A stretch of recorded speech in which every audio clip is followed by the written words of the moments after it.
నిర్మలా సీతారామన్‌తో మాట్లాడారా? లేకపోతే మిగతా మంత్రులతో మాట్లాడారా? ఇవన్నీ ఒక ఎత్తు. అమిత్ షాతో చంద్రబాబు భేటీ అన్నది కీలకం. ఎందుకంటే అమిత్ షాతో భేటీ రాజకీయపరమైన అంశాలతోనే ముడిపడి ఉందనేది తెలుగుదేశం అనుకూల మీడియానే ఫోకస్ చేసుకొస్తోంది. కాబట్టి రాజకీయపరమైన అంశాలు ఏంటి?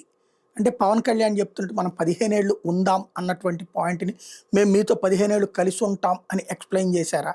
లేకపోతే నారా లోకేష్‌ని వచ్చే ఏడాది గాని, ఆ పై ఏడాది 2027 ఉగాదికి తనని సీఎంని చేస్తారన్నటువంటి ప్రచారం జరుగుతుంది. లేదా 2026 ఉగాదికే చేస్తారా? దాని గురించి ఏమన్నా కన్విన్స్ చేస్తున్నారా? లేదా కన్వే చేస్తున్నారా? కన్విన్స్ చేయాల్సిన పనేం లేదు. బీజేపీ మద్దతేం అక్కర్లేదు దానికి. తెలుగుదేశానికి సొంతగా మద్దతు ఉంది కాబట్టి జస్ట్ ఇన్ఫార్మ్ చేస్తున్నారా?